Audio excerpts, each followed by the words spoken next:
Recently, the Hualapai tribe of the Grand Canyon, one of the poorest tribes in the nation with a 50% unemployment rate, invested in a $40 million skywalk, a strange glass bridge jutting 70 feet out from the west rim of the Grand Canyon, 4,000 feet above the Colorado River's surface. We're going to the skywalk to find out whether it's history or whether it's a tourist trap, whether it's capitalism or whether it has something to do with heritage.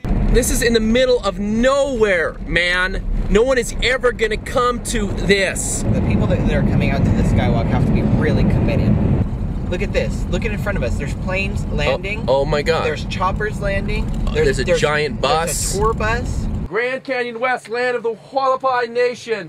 We jumped on a Hummer with Lola, a Hualapai spokeswoman. This is where we live. This is how we live. We don't have power, no cell phone service, and the people that are coming from Las Vegas who want that stuff, they get upset. So do you feel like this development is an enhancement of your cultural traditions? It does help invigorate that pride. People want to hear us speak Hualapai, and it's nothing to be ashamed of, and it's something to be proud of. Many tribal elders, environmentalists, and Park Service employees see the skywalk as a sacrilege, an ecological disaster, and a colossal eyesore. One National Park Service superintendent called it an upscale carnival ride. Has there been any opposition within the elder community?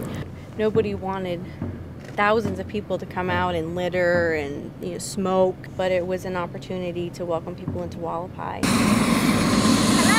Hi. Hi, you're so handsome. I'm so handsome? Yes. Thank you. You're so beautiful. Hi.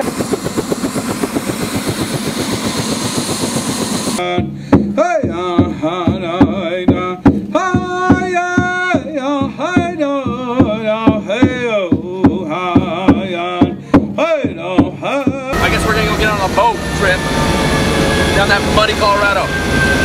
The 4,000-foot ride takes us deep into the Grand Canyon next to the Colorado River. Whiskey? Yeah, I'll take a shot. After drinking whiskey at the bottom of the canyon with the locals, we meet Leroy, a traditional Hualapai river guide. My name's Brad. My name's Leroy. Leroy, good to meet you, man. The Hualapai economy is really struggling, but... So now you're seeing the money come into the community? Yeah. But the elders, they have a different opinion about the skywalk, being that this is the sacred part of the reservation, the canyon for the Hualapai people, saying that it's defacing the canyon. The Hualapai Business Council believes the skywalk can bring badly needed tourist revenue to the tribe. This money, they believe, can be used for cultural rejuvenation and preservation. Are the elders who don't like the skywalk, are they going to be proven right or wrong? I would have to say it's what you make of it. For myself, it's as sacred as ever.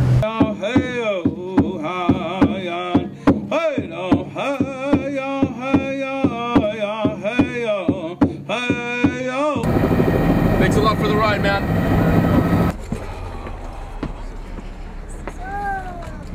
So here we are. Going out to the skywalk. On the bus, going to the skywalk. Inside the building, they're having a sale. How do you feel about selling these sacred objects? Oh, it's good. It's good to us because we share our stones with people, especially the people that want to be healed.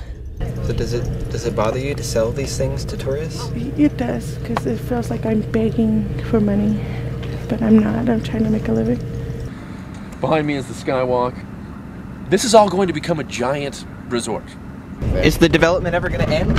Never. Never. As long as there's still ideas, it'll never finish. We were there in the skywalk's first winter before the busloads of seniors, resorts, fine dining, and golf courses transformed this desert into a tourist trap. So enjoy it while you can out here. You think it's a good thing for the tribe? It's excellent for the tribe. The skywalk is awesome.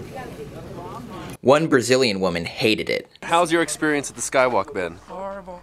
They spent a lot of money to build everything, but they didn't know how to treat us well. Of course, the Hualapai working at the skywalk disagree. We can't educate everybody about Native Americans. It's only those who's interested. You know, some people Might not even like it here. The way to come over here, it's really bad. It's like a dirty street, so we have to drive back home in the dark for more than an hour. Everybody's their own being. That's what makes the world go round. Yeah. Curtis treated us to a round dance, and Franklin gave us an explanation of the traditional elements of the Skywalk before we took the walk 4,000 feet above the Colorado River. You can experience the canyon from standing at the edge, but you don't really actually feel the power, not until you actually go out on that glass and look down. They get to realize that, you know, that power is good. So what's happening is we got our tickets, we paid for them, and now we're going to give up all of our cameras, our equipment, our cell phones, and we're going to lock them up here, and then we're going to take off our shoes, we're going to put on little slippers, we're going to walk out there. Okay, go ahead, folks. And with the camera, To let you know, it's 2,000 feet straight down. Yeah. 4,000 feet to the river. Yeah. Our friend Larry in security did his best to inspire terror in us before we stepped onto the glass. People are having fun, they're just walking out there. It's a lot of chit chat, a lot of laughter. So we should feel pretty confident this thing's going to withstand wind and rain and snow. Exactly. Acts of God. Exactly. Acts of Native American gods too. Yep. Okay. I don't care if you're married, I still love you. No, that one's better. That one. That's the one we want. That's the one you want. Yeah.